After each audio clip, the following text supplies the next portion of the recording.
Walking a path along the roots of Pikes Peak, you take a fork in the road to the Anselm Society Digital Pub. Inside is a raucous conversation on the arts, faith, and whether someone's going to do something about the dead body outside. At a corner table by the fire are three people. One of them is saying that y'all can do whatever you want with the body, just make sure you take my dagger away from it. And that's me, Matthew Mellema. And welcome to Believe to See, a podcast of the Anselm Society Arts Guild. Here at Believe to See, we explore the relationship between faith, art, and storytelling. Our goal is to help you connect the great story, the great stories, and our own stories in order to understand what it means to live with a Christian imagination. And let me set a scene for you all right now. It's said that in Paris, in the 1520s, the bridges spanned rivers so poisoned from the sewers that falling in meant certain death. The Seine, I always pronounce that, the river in Paris, stripped the flesh from your body. Breathing its fumes made you sick. Without those bridges, it would have been impossible to cross the city. The bridges of Paris were a response to an abyss, providing a way for Parisians to cross the chasms of their poisoned rivers. We human beings are a bit like bridges. We hang suspended over the abyss between earth and heaven. We are like beasts, but also like angels. We live here on earth, yet we seek heaven. We are something entirely new, a physical spirit, an embodied soul. And to complicate matters, it is through our bodies that we both sin and are saved. What kind of salvation would it be that touched our souls, but did not affect how we live in our bodies? And listeners, if you were thinking, wow, Matt is unusually eloquent today, that's because that was not by me. That was from the preface to the play that we are going to be discussing. This play is, I'm going to butcher the French just throughout all, so I'm going to give this all my best shot. I already mispronounced the name of the river in Paris, which I asked my wife yesterday how to pronounce correctly. But Sonnez les matinées. I was not even close. Anyway, that was pretty good. It is a play that was written by our very own Jane Scharl. And you all, savvy listeners, will remember Jane because she's been a frequent guest, frequent co-host in the past.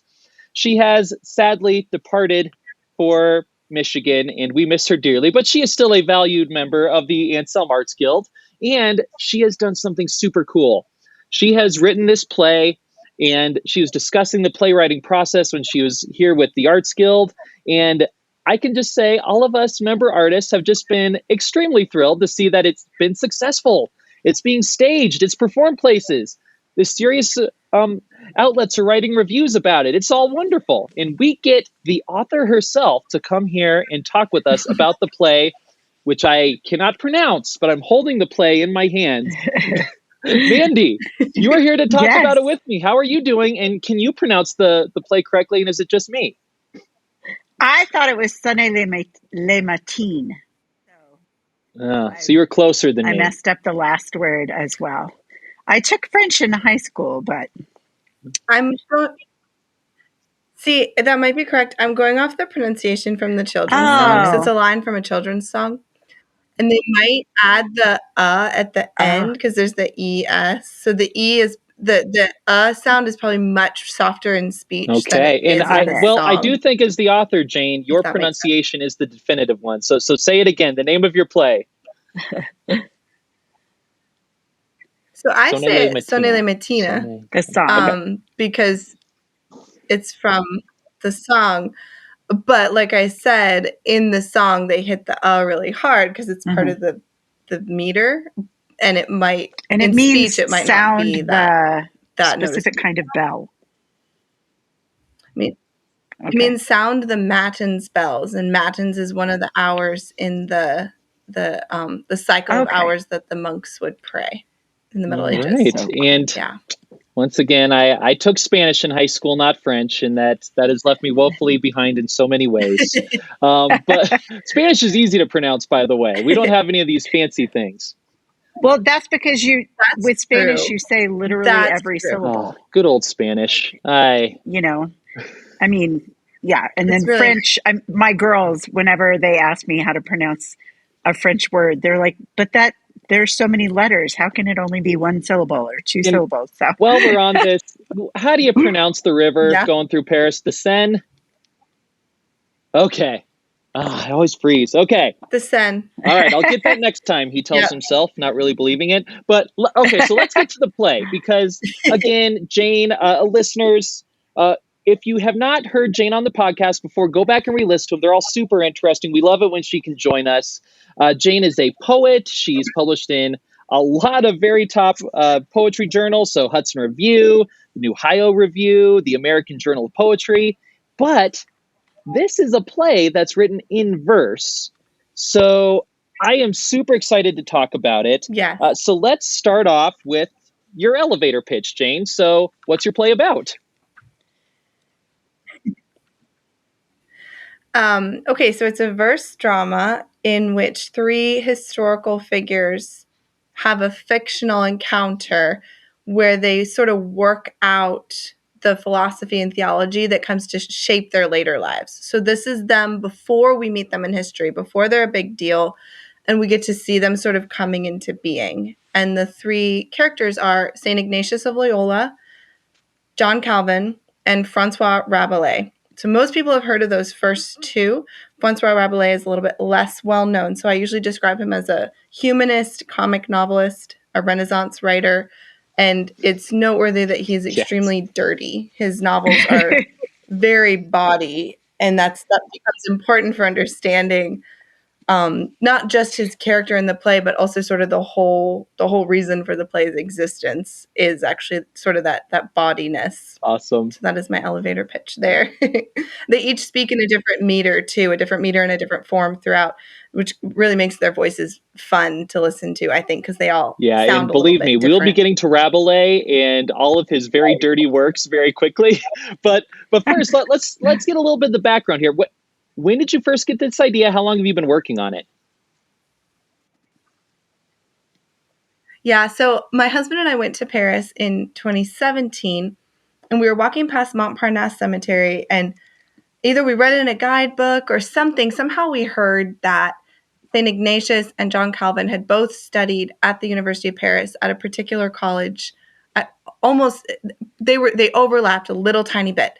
They both studied under Erasmus. And I just thought that was so fascinating how you had all these figures from the Reformation and the Counter-Reformation in Paris at the same time. And then Rabelais was in and out of Paris at that time. He's really difficult to trace in his younger years.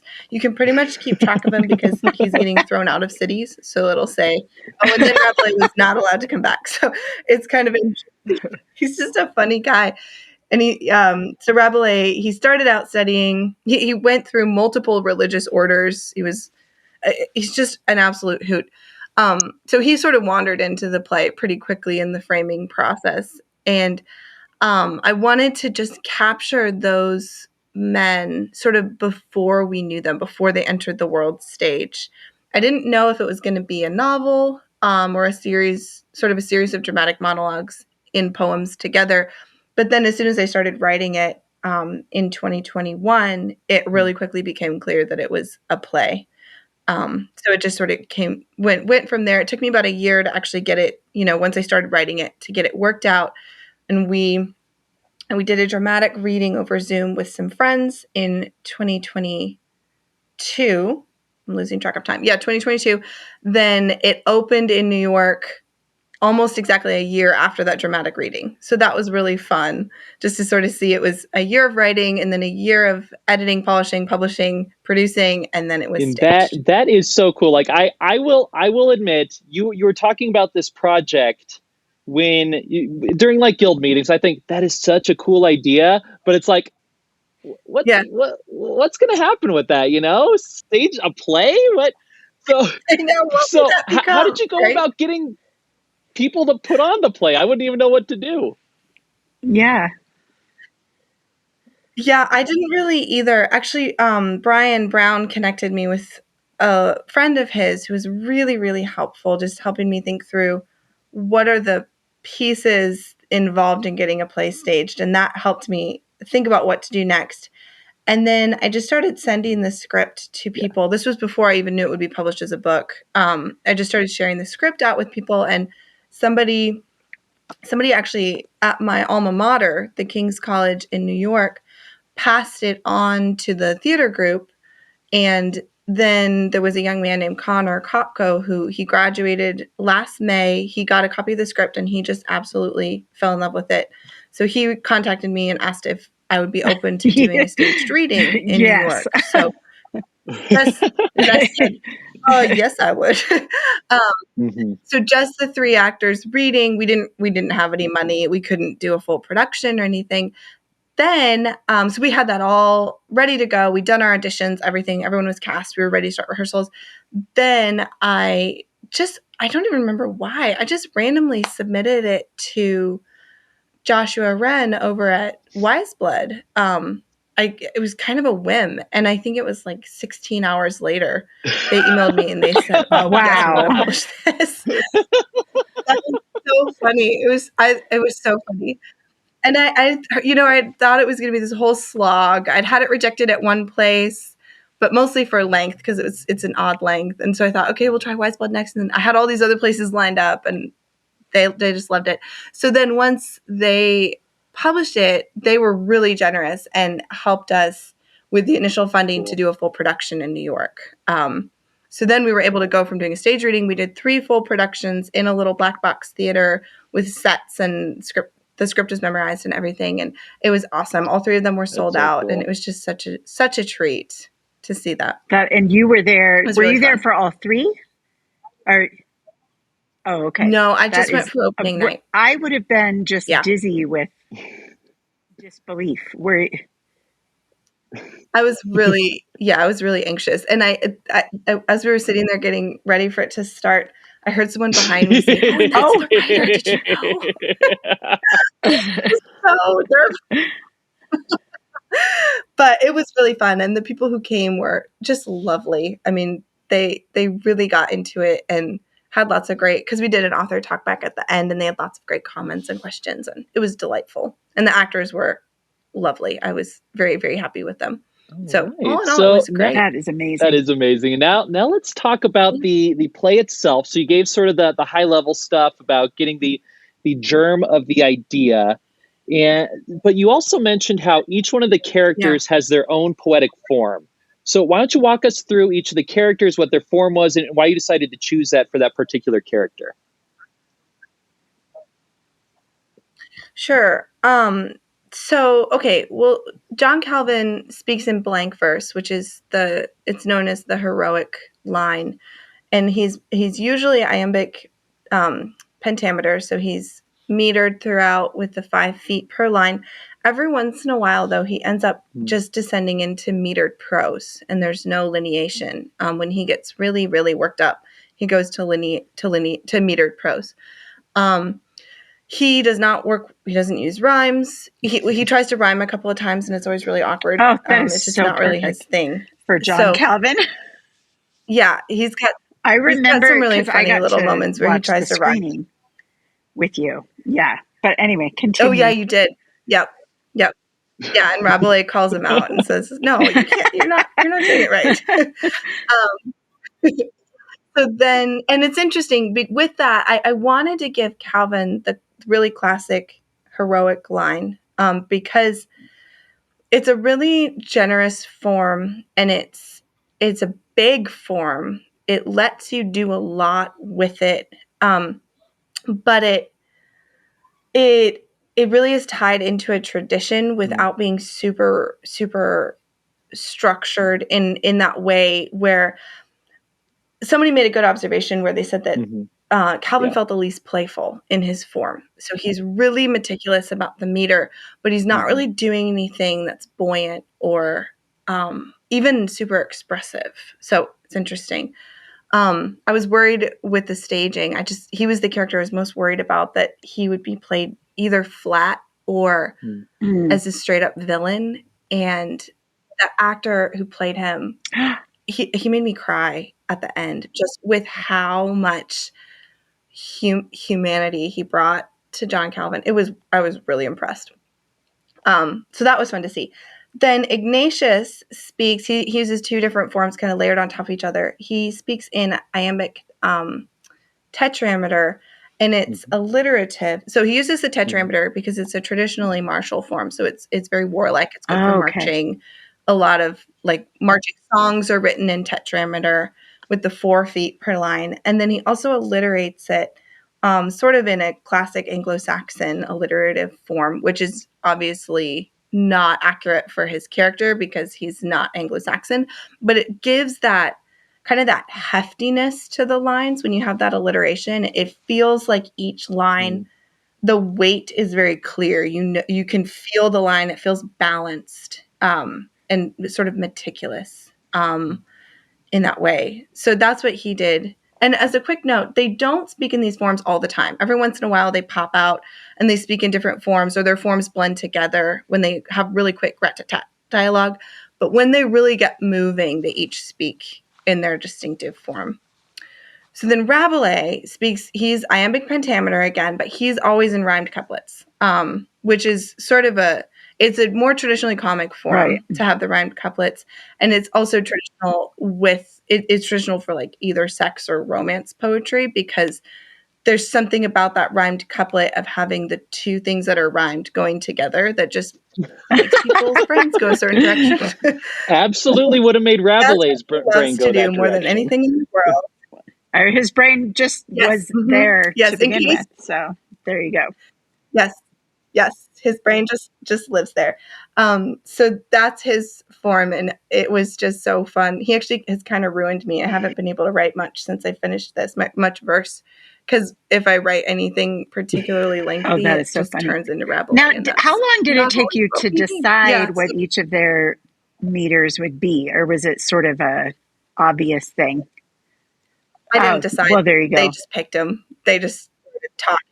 That was, because I always write. I don't lineate in a first draft. I just start writing like straight across on a legal pad, and then I go back and lineate. So I would do, maybe 1 page just in prose. Then you go back, you start looking for the internal meters and rhymes that are happening naturally. And so I started noticing those things, and then just sort of pulling them out and really kind of brushing them off and making them shine. So that, but I didn't make any decisions. So you didn't even decide that they were going to each have their own meter? It just turned out that, that's excellent. No.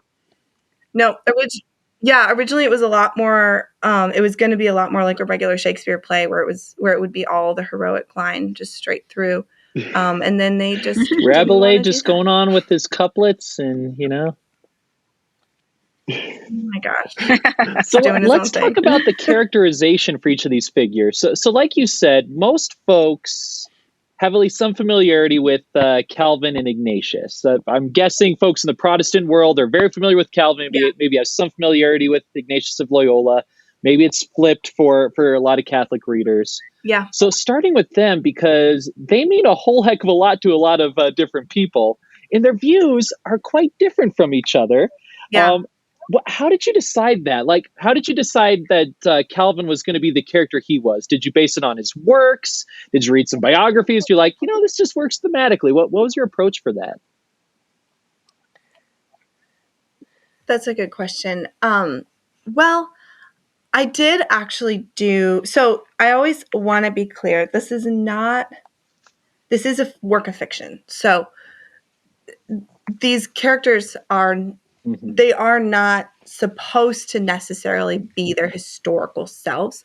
That said, I did a huge amount of research, especially into Calvin and Ignatius, just to try to get a sense of who they were in these younger years, in these sort of their before the breaking point years. Especially for Calvin, this was before the breaking point. At this point, he hadn't broken with the Catholic Church. He was still studying law, which he had just stopped studying for the priesthood at this point and was studying law. So that was a big shift in his life. And he hadn't really pinned down any of the things that were going to go on to be formative in his life at this point. So I read some biographies. I read some of his work. I read a lot of his letters. Not many of his early letters survive. So I ended up reading a lot of his later letters and trying to sort of just go back through and say, okay, psychologically, what might this look like? If this is a 50-year-old, what might that 20-year-old look like? It's really interesting too because there's a specific letter that he wrote against Rabelais. So their conflict is historical. Oh, that's actually a real cool. thing. Yeah. He really didn't like Rabelais at all. I can imagine that tracks. Yeah. And I don't know. Yeah, it does track. I don't know if they met in person ever, but they definitely not corresponded, but wrote at each other. You know how they did the open letter thing Yes. all the time back then. And yeah, so he's got a specific open letter very much against Rabelais. So that was the process with Calvin. With Ignatius, it was pretty similar. I read there's a lot more of his letters available. His letters are wonderful. If you ever get a chance to read any of Ignatius's letters, they're just a real treat. He, in the play, is older than the other two. He's further along in his development. He's already had his conversion experience, but he hasn't founded the Jesuits yet. So he's still trying to figure out what it means for him to be in religious life. So that's sort of where he's at in his life. And I think that's why his arc is less steep than the others, just because of where he is historically. Then for Rabelais, I don't even know how accurate it is to Rabelais. I just read a lot about him and read a lot of his work and then just wrote him. I didn't really do a huge amount of research into his life. Let's put it this way. On his Wikipedia page, they can guess his date of birth within 9 years. When he died, he was somewhere between 61 and 70. That's how little we know about this guy. That's how sketchy he is. Yeah. He's so sketchy and wonderful. But that's good because then there's not going to be some Rabelais expert coming after you and going, that's inaccurate. Oh my gosh. But there might be, because people who read Rabelais get obsessed with him. There are no amateur Rabelais people. You're either really into this there's a lot or of armchair, you're not into it Calvin at all. bros on the internet. Probably not a lot of armchair Rabelais bros. Yeah. Yes. Yeah.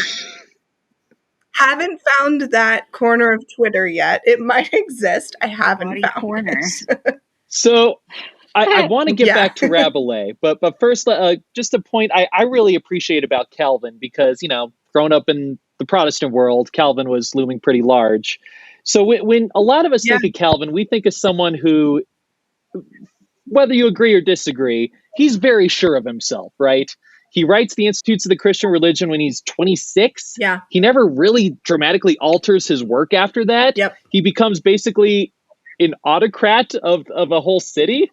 And when you look at, a lot of the tradition after, you don't think of that whole tradition with doubt. But this young Calvin, this, like you said, 20 years old, you portrayed him as somebody who is consumed with doubt, who's always looking inward, navel gazing. He basically seems to think he's damned if he does, damned if he doesn't. And I found that so fascinating. I thought that was a great take on him. So how'd you land on Calvin, of all people, being the one who doubts?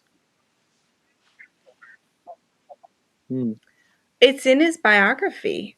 He was really, obviously they didn't use psychological language in the 1520s, but as a young man, he was kind of like Luther, just agonized, had no confidence in salvation, didn't feel like he could know God, just had a lot of that, just racked with anxiety about matters of faith. And then, like you're saying, he really just kind of in a very short period of time crystallized into this monument. Just went from being young, unsure, a lot of emotional and spiritual turmoil and anguish, to complete certainty and what some people would say rigidity.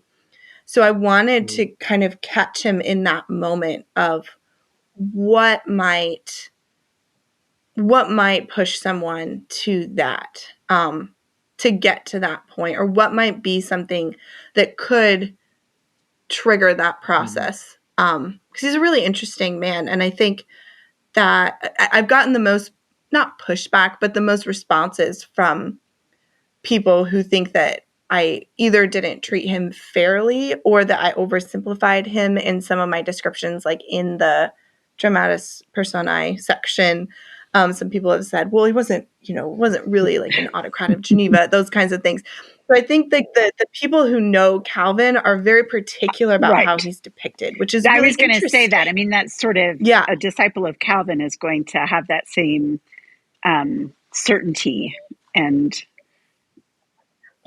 there's a strong sense of who this man is. And I think if you look at his whole life, that wasn't always the case. So I kind of wanted to just show a little different side of Calvin. I think that's a fair thought process, that he would be riddled with doubt.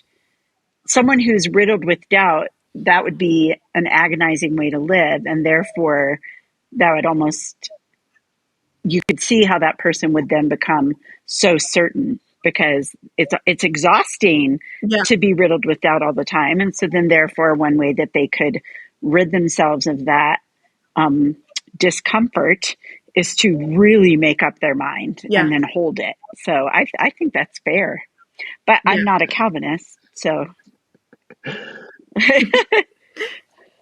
actually had the most pushback from people who are not Calvinists, but have either used to be Calvinists or are like Anglican and read a lot of Calvin. And they tend to think that I didn't do it right. I think Calvinists, at least the Calvinists that I've talked to, understand that this is not supposed to be some sort of like authoritative take on. It's not a takedown. This is just a look at Calvin as a young man. You got to be like, can you please remember that Rabelais is in this and just act accordingly, respond accordingly. This is exactly. Speaking of Rabelais, let's get to him now. So first off, as I'm reading him and just enjoying every line, a thought pops in my head like, Rabelais giving off some pretty false vibes. Is that intentional? Did that sort of sneak in? How did that happen?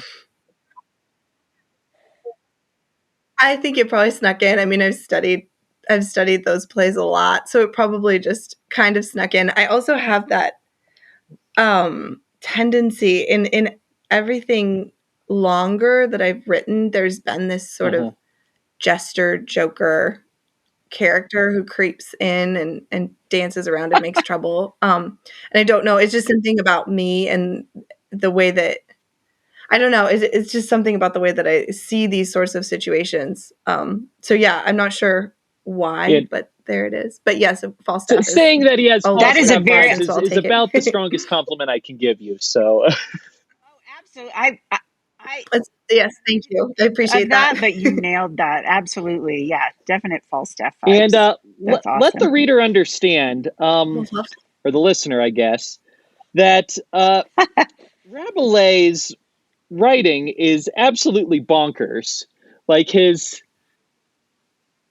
most famous work is something called Gargantua and Pantagruel, or let's give the full title here. The horrible and terrifying deeds and words of the very renowned Pantagruel, king of the Despotes, son of the great giant Gargantua. So Pantagruel is a giant whose father is Gargantua, and it's just about their exploits, and it often involves, sex and bodily excrement. So here's an actual line from the Wikipedia article talking about Pantagruel like recapturing a city from some bad guys.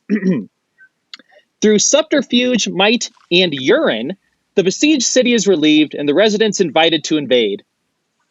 Through subterfuge, might, and urine? And there's no other explanation. It's like, okay, cool. And this is... Sometimes you just need it. Yeah. You just never know. All right, so... And I like how urine kind of goes along with then relieved. The city is relieved. So... As you're putting together this character, Jane, what are the things that really stick out to you about this very strange, very brilliant man? Yeah. There's so much. I could just talk about Rabelais for an hour and a half, but Okay. Mhm.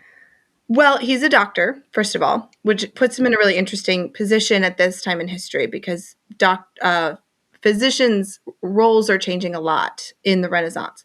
And so he was on the outs with the church for a while for things. And there was, he can't be explicitly tied to it, to dissections and taking bodies out of graveyards and cutting them open.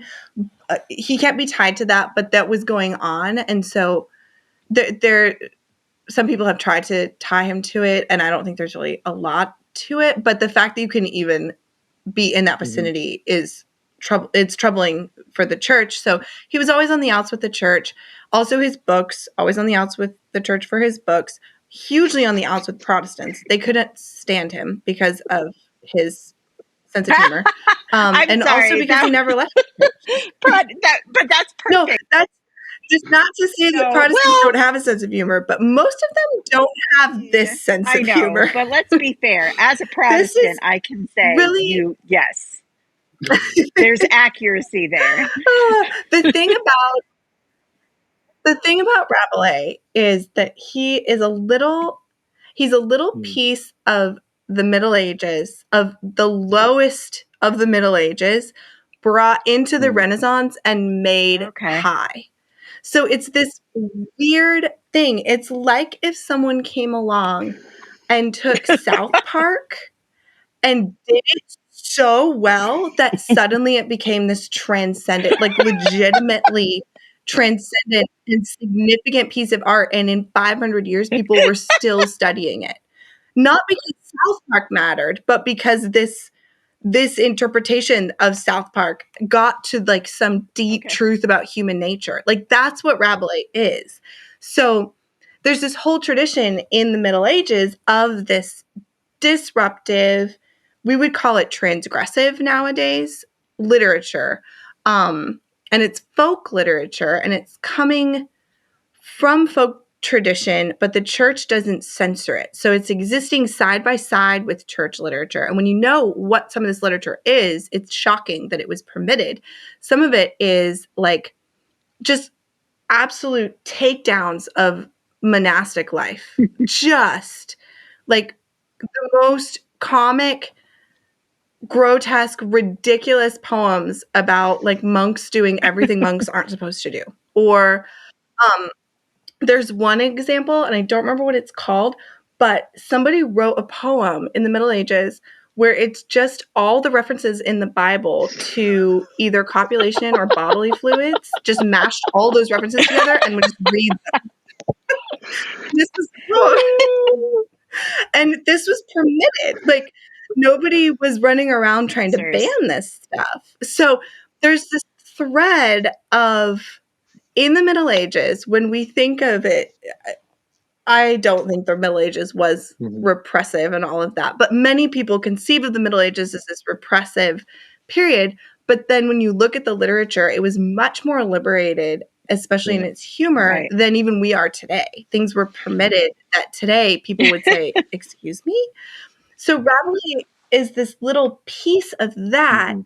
He's kind of the final flower of it. And after Rabelais, that sort of writing becomes either ironic, where you're laughing at the writing and you're not laughing with it, in this sort of Rabelais has this like renewing joy at the human body and the fact of our physicality, and that joy begins to fade as the Enlightenment comes in. So even as you have this sort of grotesque literature continuing, and it sort of morphs and takes different forms, and you can see it in the Gothic and you can see it in satire and those kinds of things, it doesn't have that Rabelaisian medieval joy. So I wanted to get that. And it is really hard to do that because it's a lost world. We don't have it anymore. So Rabelais was widely read during his time. Everybody was reading him and talking about him and imitating him. There was this whole school of minor Rabelaisians, and none of them are very good, but they're all trying to do the same thing he's trying to do. And then about 100 years after he was writing, it was just gone. Just people just didn't do it anymore. And if you really get into this stuff, you'll begin to see crossovers with Cervantes. There's a lot of conversation between Rabelais and Cervantes and what they're trying to do. Cervantes is sort of the chivalric side of this comedy, where Sancho Panza is a very Rabelaisian figure throughout Cervantes. So just a fascinating little moment in literary That is history. so fascinating. Well, first of all, when my 7-year-old and 5-year-old are doing their string of poop jokes back and forth to each other, instead of lecturing them, I should be like, hey, they're keeping the tradition of Rabelais alive. But yes. Hey, there is something to that. There really is. A couple points there that I just want to like circle back to. First of all, you hinted at this, but it's just one of my hobby horses. A lot of folks just sort of reflexively think of the Middle Ages as a time when everybody was super pious. That is not the case at all.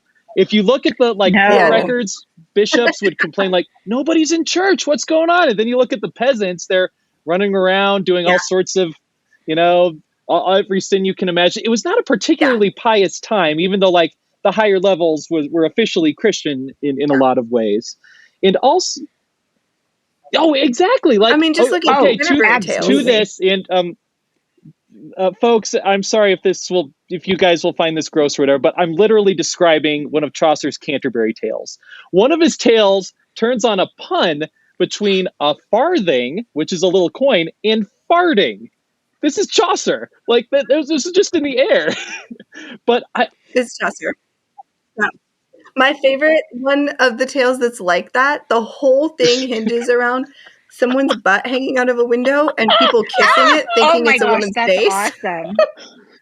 That again, this is Chaucer. So funny because I mean, if you brought up Chaucer, in mixed company or whatever today, people would be like, "Oh, literature." So fancy. Yeah.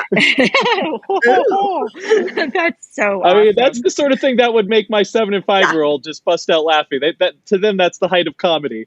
But they are correct. It is something related to that, wrong. And you bring this up in the play really well. Is the fact that one of the ways Rabelais can do this so effectively is he doesn't have the fancy pedigree that Calvin or Ignatius Loyola would have. Rabelais even gets after Calvin sometimes, oh, Calvin, you couldn't, you tried to rhyme there, you failed. You don't get the folk meter like I do, right? So one of the reasons it seems why him and so many other peasant folks are able to get away with this is because they were peasants.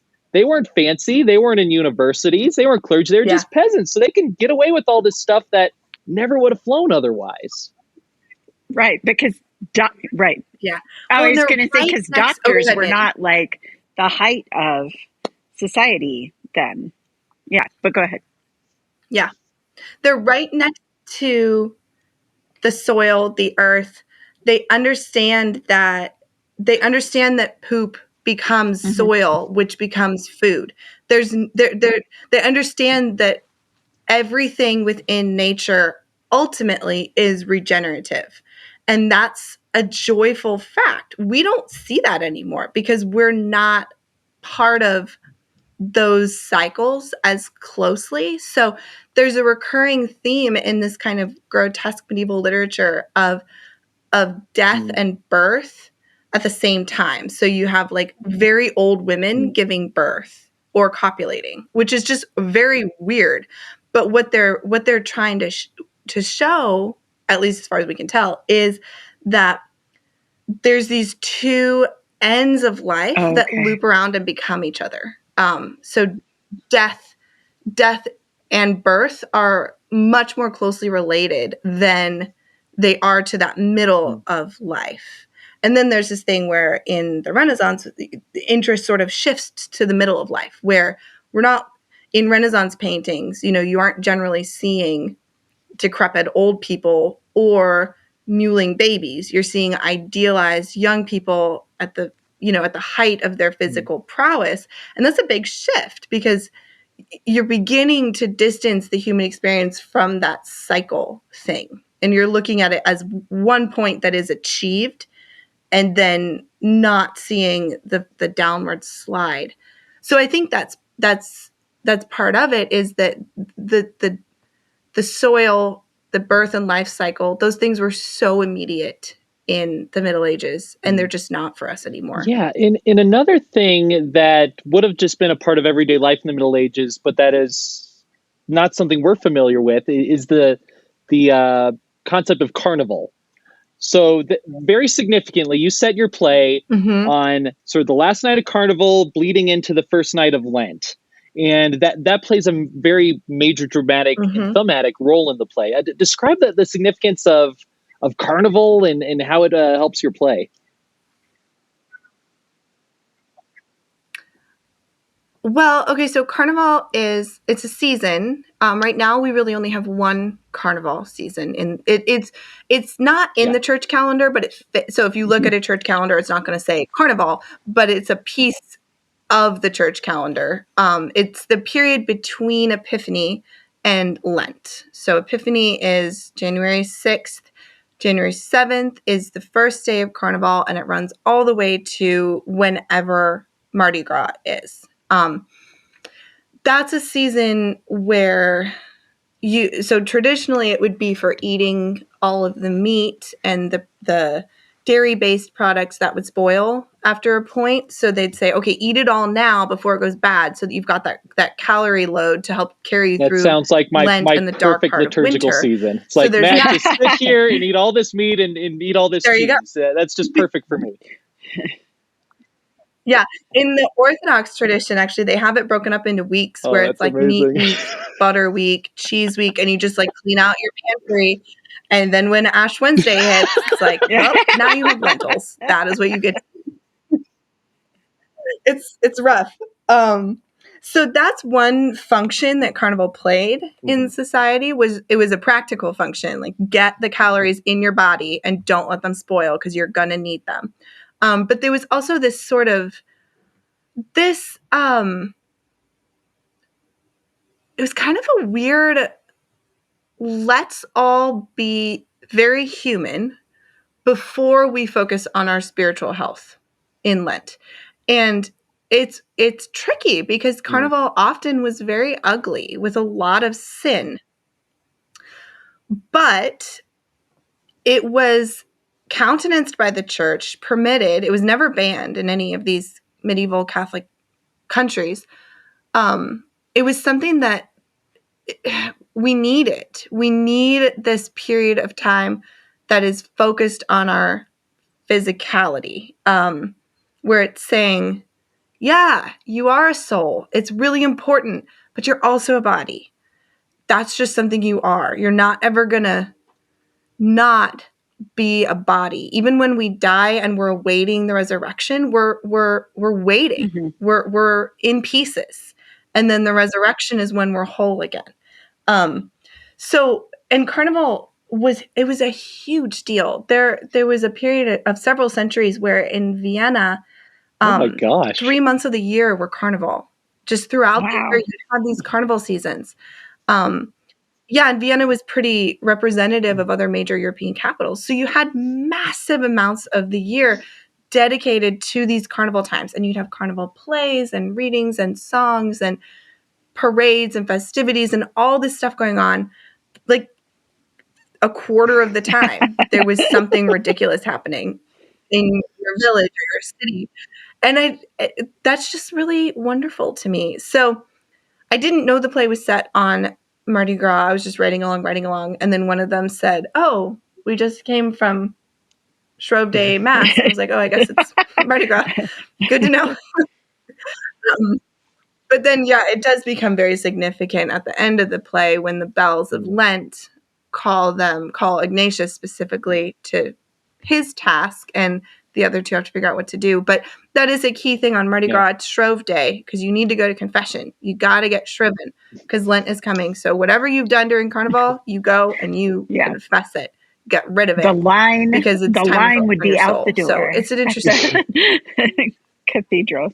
Yeah, yes, it should be. It should be. Yeah. Should be. Yeah. And did you actually, I'm trying to remember if we actually said what the premise is. We talked about the characters and when it was, and it was at a cemetery, but I don't know if you said the inciting incident or what they're all there for. I might Okay. not. I like Leave that. it. We'll Say it. I might keep an make air my of mystery. That is fair. I people love go. that. Okay. I Yeah. prefer that. But yeah, Yes. and that goes to me. I reading your play and then sort of like mulling over your preface afterwards really gave me a lot to think about. Because again, like we're recording this in the season of Lent, and I think that this is actually a good time to experience the play, honestly. And what you're talking about, how humans we're kind of spanning this chasm. We're like this bridge with one foot on the angelic side and one foot on the beast side. And, like classically conceived, you describe the human as a body soul composite, right? It's like we're kind of both things at once. Yeah. And it's such, I'm Yep. just trying to figure out where to place carnival,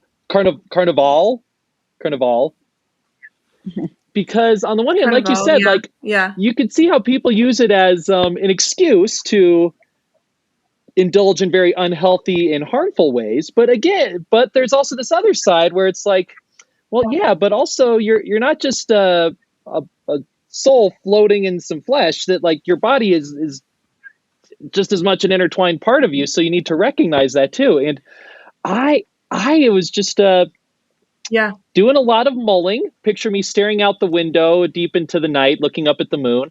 I remember I got this secondhand from C.S. Lewis, but he was talking about St. Francis of Assisi. He referred to his body as brother ass, like a donkey. So it's like, yeah, that about sums it up, right? A donkey, they're good and reliable, stubborn, frustrating, but they're always with you too. It's your constant companion. It's just one of those yeah. Who hates Yeah. their donkey? And Come you love on. it. Yeah. Yeah. Yeah. I like that. That's interesting. And I hadn't thought about that St. Francis thing. But yeah, I like that. And I think too that there's this sense in which God created humans because it gave him joy to put a soul in a body. There were already intellects, pure intellects. And he said, let's do this other thing. And the other thing is bodies. That's the other thing. Animals already existed, angels already existed, and then he made something else. And that I think that sometimes we aren't.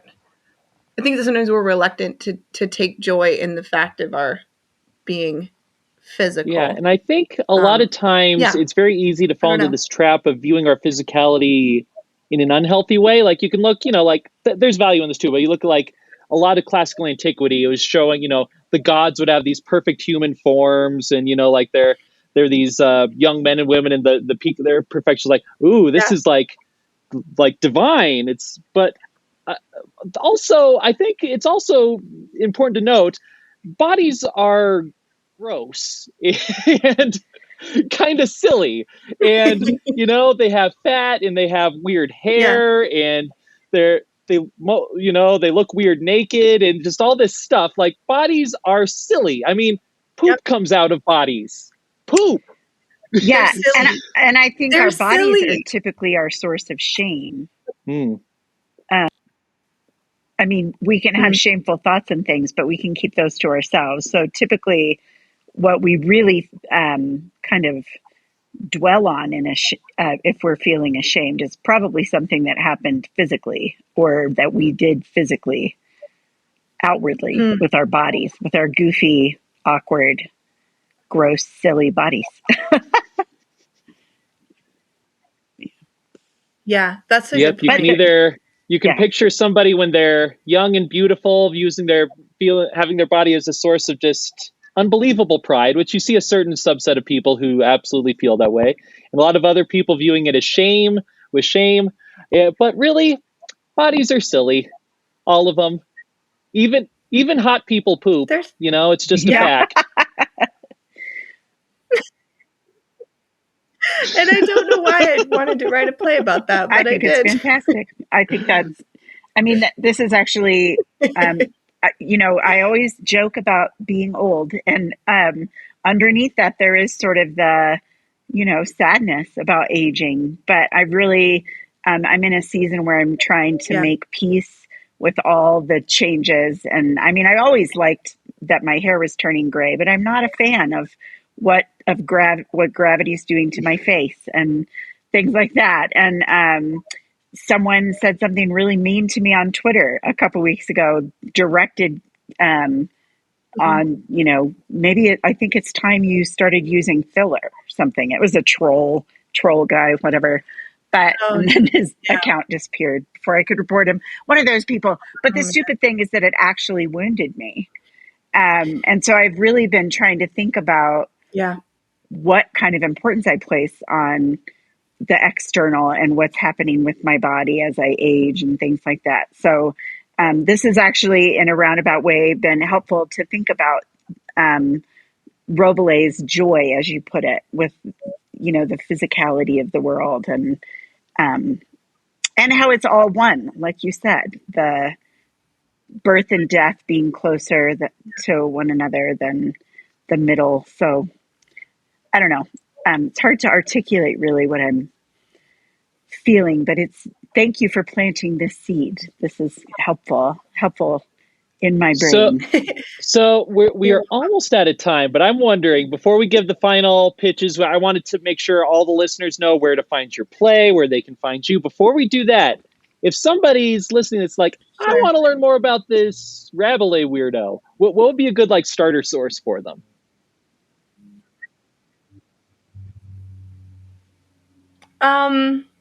Okay, well, so there's an essay by it's a Russian literary critic. Is that and Morson? It's called Rabelais and His World. It's a book. Morson? But the introduction. What? Oh, okay. No, it's Bulgakov. I'm sorry. It's not Bulgakov. Now I'm blanking. It's not. Let me look it up really fast. It's Bakhtin. I always get Bulgakov and Bakhtin mixed up because they're contemporaries. Totally. Yeah. It's Bakhtin. Oh, sorry. Bakhtin, he's fantastic. The introduction to his book, Rabelais and His World, it's just a phenomenal piece of literary criticism and literary history. Strongly recommend it. It's really readable. It's the kind of thing it takes a minute to get into it because it's just looking at this really strange, feels very foreign moment of history, but then the more you read, the more it starts to come together and make sense. So I strongly recommend that to anyone who's interested in Rabelais. You can always just try to read Rabelais. It's weird. Maybe start by read a lot of Shakespeare to read the Shakespeare comedies just to get into that. And then try to read some of it because it's cool. There's another novel that's actually really interesting. It's by Robertson Davies. It's called The Rebel Angels. Robertson Davies is sort of the great Canadian novelist of the last 50 years or so. The Rebel Angels, and it's about a Rabelais scholar and a series of Rabelais scholars. Consistent with the theme of this conversation, it's quite dirty.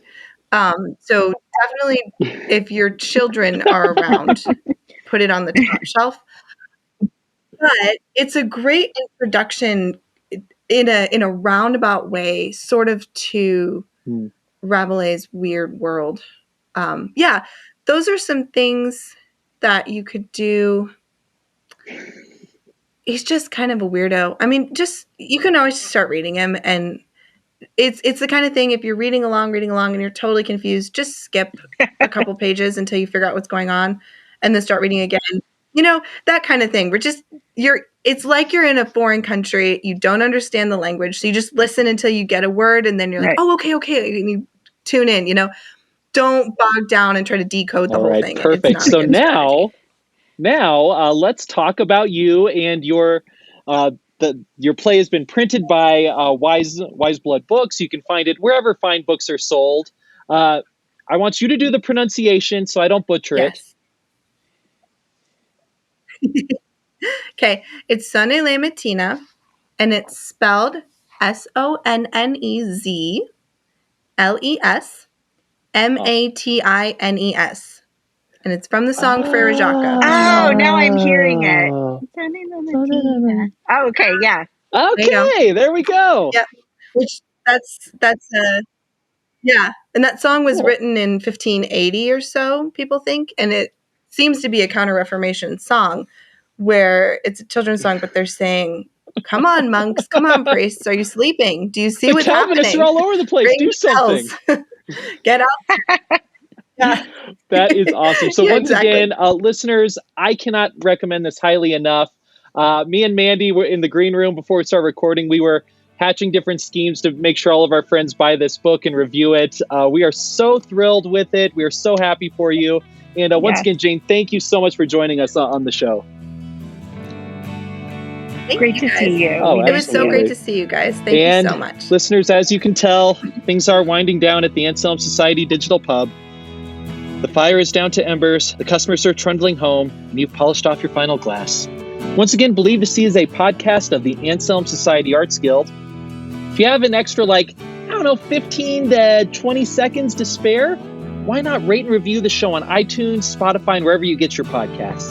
Thank you so much for listening, and we'll catch you next time.